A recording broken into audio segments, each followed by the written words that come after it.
When we were getting ready for this service, I said to Catherine, do you think we could do the Galaxy song? And she said, I don't know, maybe. Thank you, Liz. Thank you, Catherine. I love that. And now I invite the children to come forward for the chalice lighting. And of course, I forgot to light the starter candle. You'll need to stand in front of the chalice because there's no space behind. You'd have to be very, very small to get behind. So go around, no, go around, no. Just around this way, in front. Stand right in front of the table. That'll work. Yeah. So Virginia will help with the chalice lighting, and you'll need to pick up and tilt the big candle as well, as we all recite the chalice lighting words, which are in your order of service. We light this chalice in grateful, loving community. Even in the darkest of times, may its flame light paths to courage, justice, and hope. And thank you, chalice lighters. And now our unison affirmation. May we be reminded here of our highest aspirations and inspired to bring our gifts of love to all living beings. May we know once again that we are not isolated, but connected in wonder and joy, in mystery and miracle, in the universe, in this community, and in each other. I call us into worship this morning with words written by poet Annie Dillard. We are here to abet creation and to witness to it, to notice each other's beautiful face and complex nature, so that creation need not play to an empty house. On this morning, as we enter a new year of creation and celebration as companions to the universe, together we enter this space to shape our highest aspirations and deepest commitments. Let us worship in its most ancient meaning.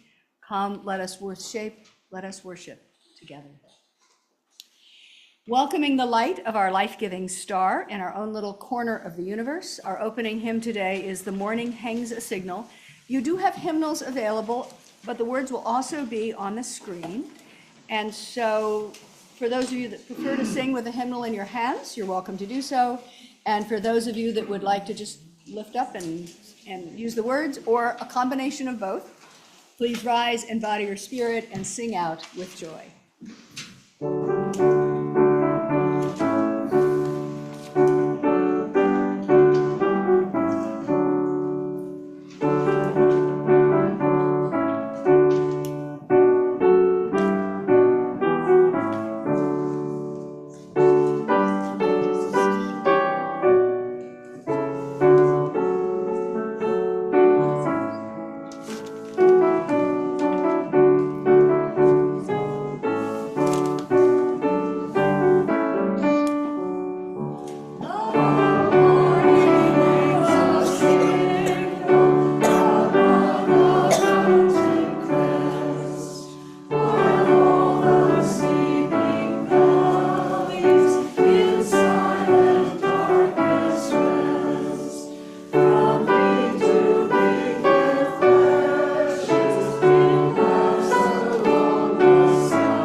So today we're celebrating the birth of the universe, the story of how the entire universe, including all of us, was born with a bang. We're not the only people in the universe, and we are not only in the universe, but we are part of it. And at night, we can look up at the stars and see our own story. The story of the universe is our common heritage and destiny, and the knowledge that we are, everything is, made of the same elements that make up the stars. As astronomer Carl Sagan said, we are all star stuff, the same elements that are in the stars and everything else in the universe. And so I share this story using excerpts and images from Jennifer Morgan's book, Born with a Bang. It all began just 13.7 billion years ago, plus or minus 200 million years. Since it's hard to measure exactly that far back, starting from a very small beginning, born in a flash of energy to create everything that exists. This story is told by the universe to us as Earthlings. Our planet may not be the only one supporting carbon-based life forms in the universe, and scientists continue to search for possible neighbors, but we Earthlings are the only ones we know so far, so the universe is our partner in this life.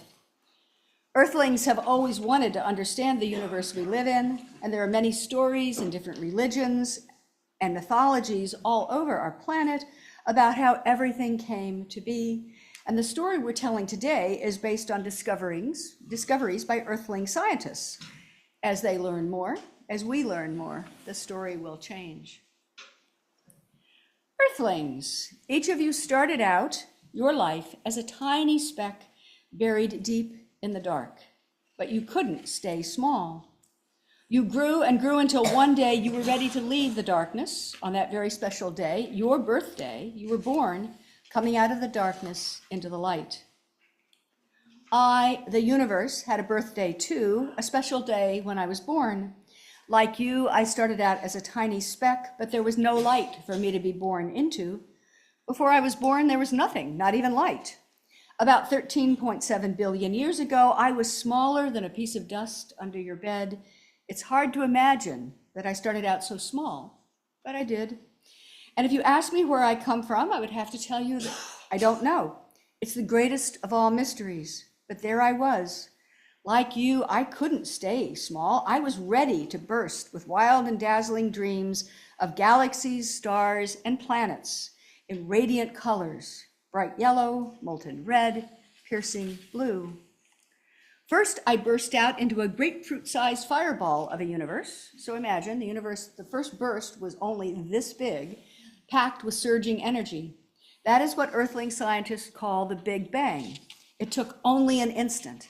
Space and time didn't exist before that, and so had just begun, but I couldn't hold myself at grapefruit size very long. I was really ready to go for it. In a flash, space exploded inside me with unimaginable power.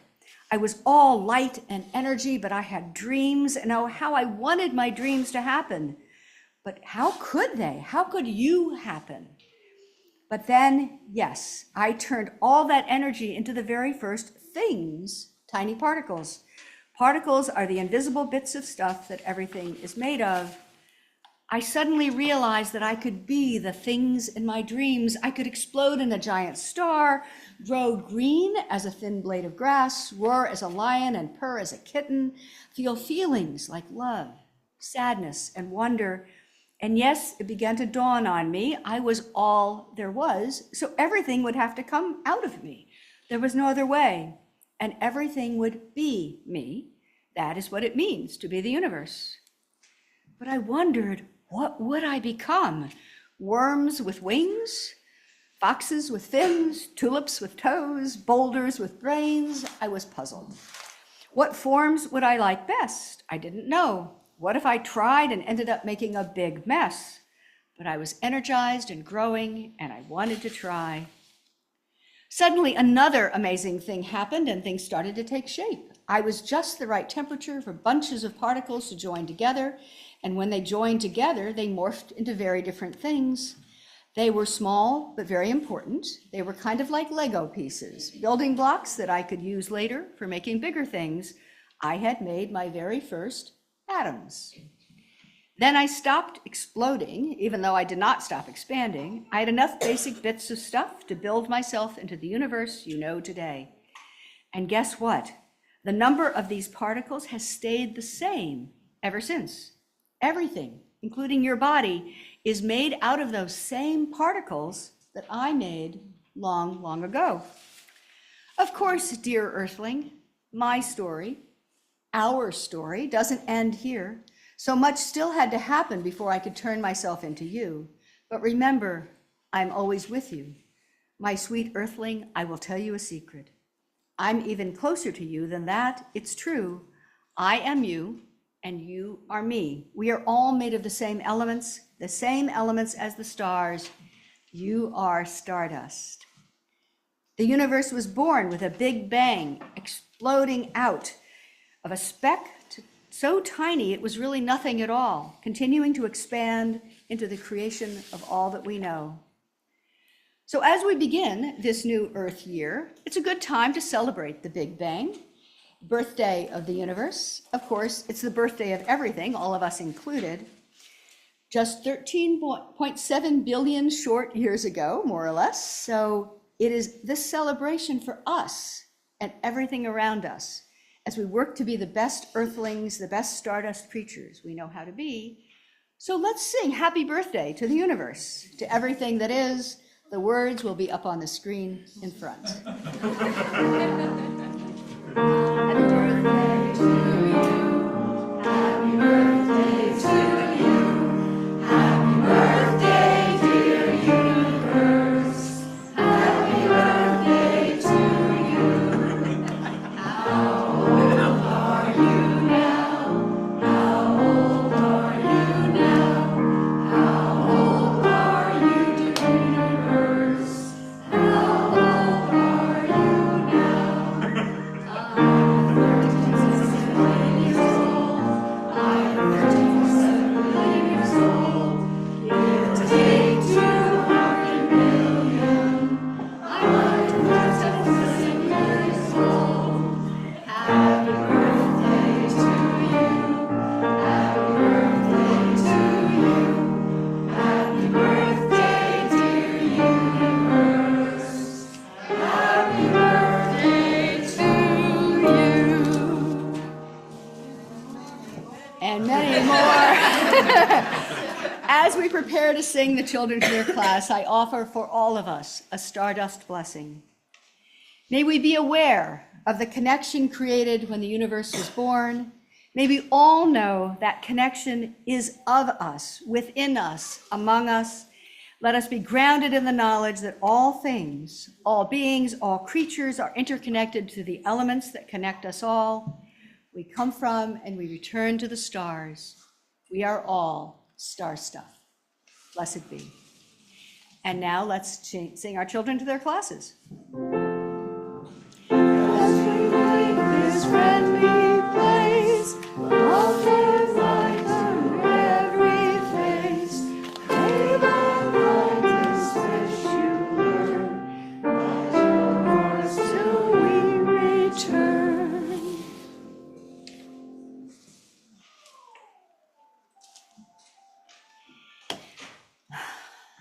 In the light of Stardust and our Stardust existence, we take this time to reflect on our personal joys and sorrows and to acknowledge the mutual support of our community. This is a time to briefly share the personal events of our lives. It is good to be mindful that there are many voices, so if each person speaks briefly, all will have time to share. And if you wish to share in more detail, please contact me, minister@uucatskills.org, to arrange a time for conversation. Before I take the microphone around, I have two small things to share. One, what star we see, there are at least 50 million more behind it. The reading. In places where air still offers clarity, stars sing a siren song from space in the bright night. Lying on soft earth, carried into sky by longing, humans respond to stars with questions. Why is the universe so vast? Why are we so small? Call and response through the night. My whole life, I have sent these questions into space and listened for the response. The sky wakens and the star song fades. Humans forget mystery and just get on with living, but the stars keep calling. No response. Why is it that we call to stars only with science and insignificance? On the next bright night, find the clear air and ask again. Humans, ask again, who are we? What is our place in mystery? Perhaps you will hear what I have heard, a song of utter radiance. For the stars are calling, saying we must turn to one another and see, finally see the stars everywhere. In the presence of stars as stardust beings, all the stars in this mysterious universe, may we gather into our hearts all that has been spoken and all that remains unspoken among us as we hold a time of silence.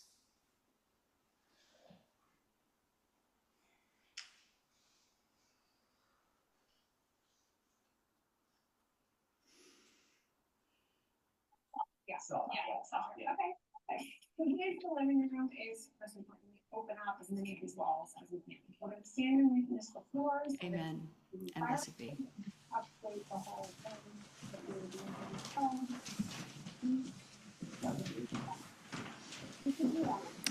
Each week, we take a plate collection to benefit the congregation and the community. Any contributions that are placed in the basket without specific instructions will be shared, half to benefit the congregation, the other half to support 8 organizations in Kingston and Ulster County to serve those in need and create community resources. There are several ways to give. Place cash or check in the basket when it's passed.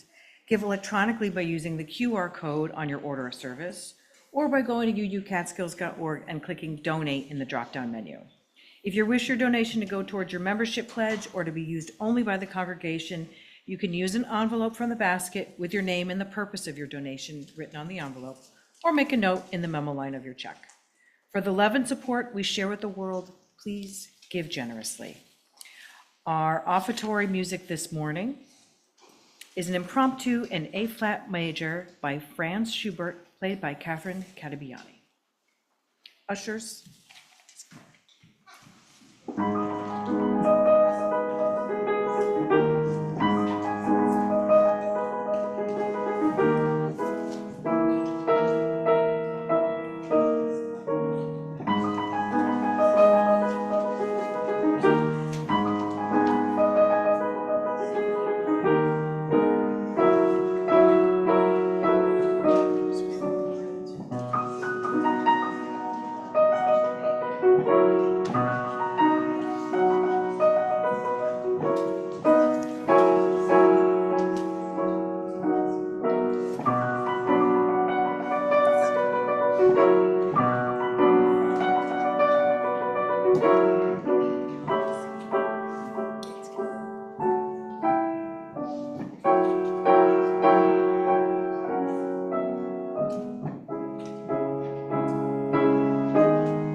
in gratitude for the great generosity of this congregation, for our community and the wider community around us.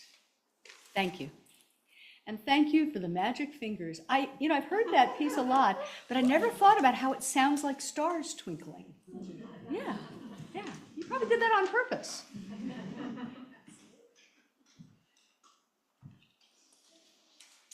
So I have a couple of readings to set the tone for today's sermon. The first is an excerpt adapted from the first chapter of Bill Bryson's book, A Short History of Nearly Everything. How to start a Big Bang universe. Begin by gathering up everything there is in the universe, every last mote and particle of matter between here and the edge of creation, and squeeze it into a spot so infinitesimally small that it has no dimensions at all. This spot is known as a singularity. Now get ready for a really big bang. Naturally, you will want to retire to a safe place to observe the spectacle. Unfortunately, there's nowhere to retire to because outside the singularity, there is no where. When the universe begins to expand, it won't be spreading out to fill a larger emptiness because where there's no space, there's no emptiness. The only space that exists is the space it creates as it goes. It's natural but wrong to visualize the singularity as a kind of pregnant dot hanging out in a dark, boundless void, that there is no place, so no space, no void, no light, so no darkness. The singularity has no around it. There's no space for it to occupy, no place for it to be. We can't even ask how long it's been there because time doesn't yet exist. There's no past for it to emerge from. And so from nothing, our universe begins. In a single blinding pulse, a swift and expansive moment of glory, the singularity assumes heavenly dimensions, space beyond conception. In the first lively second is produced gravity and the other forces that govern physics. In less than a minute, the universe is 1,000,000 billion miles across and growing fast. There's a lot of heat now, 10 billion degrees of it, enough to begin the nuclear reactions that create the lighter elements, hydrogen and helium, with a dash of lithium. In 3 minutes, 98% of all the matter there is or ever will be has been produced. We have a universe. 3 minutes. And we have a universe. It's a place of the most wondrous and gratifying possibility, and beautiful too. And it was all done in about the time it takes to make a sandwich. That's the end of that reading. And a second reading, an excerpt from physicist Brian Greene in his book, The Fabric of the Universe, poses the question, if there was no space and no time, then what banged? He says, a common misconception is that the Big Bang provides a theory of cosmic origins. It doesn't. The Big Bang is a theory that delineates cosmic evolution from a split second after whatever happened to bring the universe into existence, but it says nothing at all about time zero itself. And since, according to the Big Bang theory, the bang is what is supposed to have happened at the beginning, the Big Bang leaves out the bang. It tells us nothing at all about what banged, why it banged, how it banged, or frankly, whether it ever really banged at all. In fact, if you think about it for a moment, you'll realize that the Big Bang presents us with quite a puzzle. At the huge densities of matter and energy characteristic of the universe's earliest moments, gravity was by far the dominant force, but gravity is an attractive force. It impels things to come together.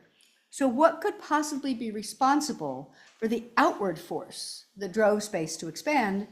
It would seem that some kind of powerful repulsive force must have played a critical role at the time of the bang, but what of nature's forces could that possibly be?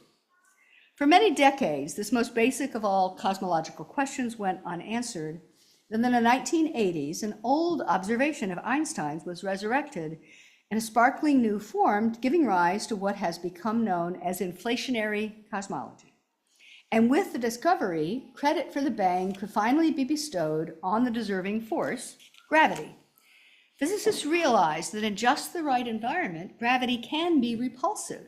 And according to the theory, the necessary conditions prevailed during the earliest moments of cosmic history for a very brief time interval, much less than a nanosecond. The universe provided an arena in which gravity reversed its repulsive side and reversed its flow and exerted its repulsive side with a vengeance, driving every region of space away from every other with unrelenting ferocity. So powerful was the repulsive push of gravity that not only was the bang identified, it was revealed to be bigger, much bigger than anyone had previously imagined. So end the readings. Tomorrow, January 6th, the Christian world celebrates the Feast of the Epiphany, also known as Three Kings Day or Twelfth Night, the final day of the 12 days of Christmas. The religious feast celebrates the story of the Magi, wise people who followed the star on their camels, bringing precious gifts, finding their way to Bethlehem, and discovering the place where a young mother had recently given birth, an enduring symbol of new hope born into the world. The word epiphany comes from the Greek language, meaning an experience of sudden and striking realization, often describing scientific breakthroughs, religious or philosophical discoveries, and so applying to any situation in which we are enlightened, a new light dawns, and a problem or situation can be understood from a new or deeper perspective. Seeking the origins of the universe is a journey of epiphany, since our universe began with a sudden striking event, the Big Bang. My personal theology is deeply grounded in quantum physics and cosmology, since those sciences are closely aligned with mysticism, comfortable with ambiguity, living in the mystery of constantly unfolding revelations in an infinite and expanding universe, challenging us to hold ultimate truth as an evolutionary process. Unitarian Universalism draws from our heritage of freedom, reason, hope, and courage, building on the foundation of love. Our value of pluralism, which celebrates that we are all sacred beings, diverse in culture, experience, and theology, calls us into covenant to learn from one another in our free and responsible search for truth and meaning, embracing our differences and commonalities with love, curiosity, and respect. And in our value of transformation, we commit to adapt to the changing world, covenanting to collectively transform and grow spiritually and ethically. Openness to change is fundamental to our Unitarian and Universalist heritages, never complete and never perfect. The inspirations of our faith include each individual's direct experience of transcending mystery and wonder as we draw upon and are inspired by sacred, secular, and scientific understandings that help us make meaning and live into our values.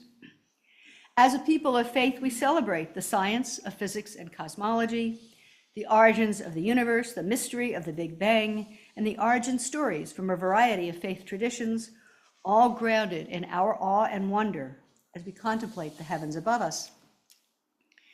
In reality, as the song said, we do well to celebrate the wondrous fact that anything exists at all. And that simple fact of existence is the mystery of the Big Bang, the origin of the universe. Before the Big Bang, nothing was, and somehow everything that exists emerged from nothing, from a state of pure potential. Pure potential, what could be simpler? There was nothing, and then there was everything, and a story. Well, even scientists cannot imagine that the universe actually went spontaneously from nothing to everything, so they postulate that there was what they call a singularity, a primordial quantum vacuum, an infinitesimally compact spot of potential. The tiniest of spots was somehow the ultimate nothing, and at the same time had all of everything packed into a space unimaginably small, and then for reasons unknown, the force of gravity, which usually pull things together, reversed itself to push everything out, creating an explosive outward motion that today we call the Big Bang.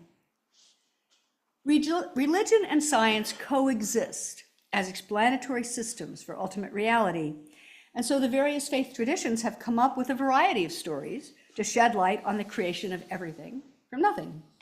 I appreciate the science, and I'm good with the idea of a singularity of pure potential and with gravity pushing instead of pulling, behaving in unexpected ways.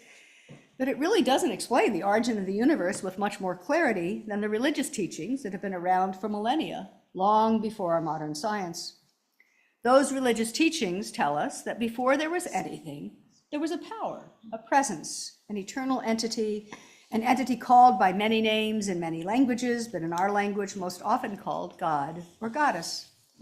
And in many of the stories, that eternal solitary God or Goddess got lonely and decided to create a universe so they would not be a singularity alone. To me, that seems like the same story as the science, actually, only with a personality attached. Imagining the singularity of pure potential as having a personality and feelings, as being lonely and deciding to create all this, somehow feels more approachable to our human way of understanding things. And in either case, quantum vacuum or divine person, it's a wonder, a miracle, and a mystery. The scientific and religious stories overlap to support the mystical understanding of creation, since the origin of everything happened at a single point at the start of time. That means that everything in all creation is one with all that is, so that we are made of the same elements of the stars, all created in the same moment of glory.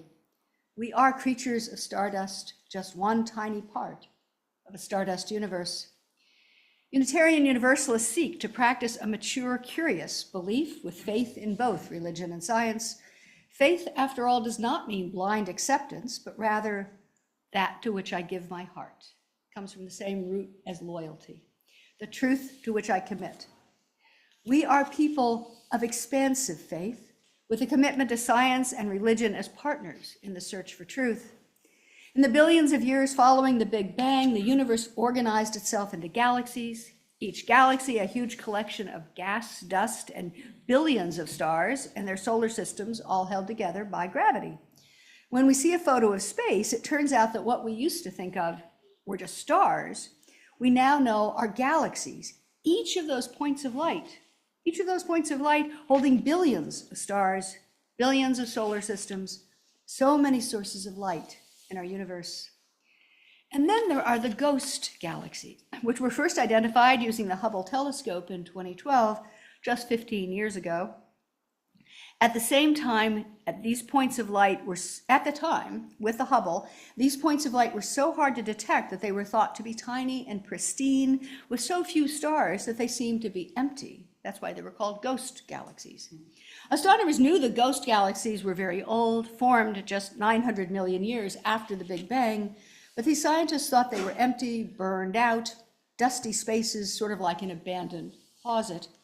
Then in 2023, NASA announced the rediscovery of the ghost galaxies using powerful infrared capabilities of NASA's new James Webb Space Telescope to penetrate the dust surrounding the ancient galaxy named Aztec CC 71, AZTECC 71. So it's Aztec 71.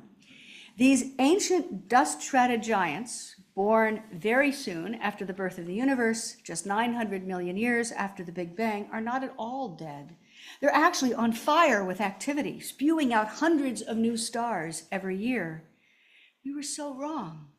Ghost galaxies are not vacant and worn out, but completely alive with energy and creative power, making new stars every second of every minute of every day. The universe is so vast, every time we think we finally know it all, we discover something new and amazing. Science is a process of constant epiphanies. Like the Magi following a star, we believe that if we keep searching, following the science, staying open to new discoveries, truth keeps revealing itself. And that there is always something new to be learned. As theologians say, revelation is not sealed. New truths are constantly emerging. As physicist Marcelo Gleiser wrote back in 2013, sometimes we must have the humility to accept that our modes of explanation have limits and make peace with what we can do and marvel at how much we can do without the pretense of knowing everything. Gleiser's comment really got me thinking and wondering, how do we find the humility to accept our limits, to make peace with the incomplete nature of what science can understand, and to accept the constantly evolving nature of our knowledge, even as we experience awe at the wonder of it all and marvel at how we can live quite well without the pretense of knowing everything. And so we ask, what does it mean to be human, living in one of those billions of solar systems and those billions of galaxies in the midst of all those points of light? How are we related to the stars, to the galaxies, to all matter and to all emptiness in a constantly expanding universe? In all our complexities, with all the new discoveries, all the epiphanies within and around us, there is good and abundant reason to celebrate the birthday of the universe, to celebrate the complex and indefinable simplicity of pure potential, to celebrate our creation by a lonely goddess who longed for a universe of explorers, to celebrate the power of science and religion, to enlighten our stardust existence. May we be grateful for the mysterious quantum vacuum, the potential that somehow was, the nothing that somehow expanded to create all we know, and for the ghost galaxies, energizing our universe and creating new stars since nearly the beginning of time. We can celebrate that for unknown reasons, something went bang and exploded out into everything nearly 14 billion years ago, plus or minus about 200 million years. We can remain humble in the presence of so much we do not know or understand, continue the untiring search for deeper and wider understanding as we celebrate that we are part of that miraculous existence, that we have the gifts of consciousness and intelligence with which we seek to comprehend the cosmos and all it contains. And I invite you now in body or spirit to rise in joining our closing hymn, A Fierce Unrest, an anthem to our ongoing search to comprehend the universe and all it contains. So it's number 304 if you want to use the hymnal, and the words will be up here in front of us. And Catherine will play it through once so you can catch the tune, and then you can follow the words.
Please be seated.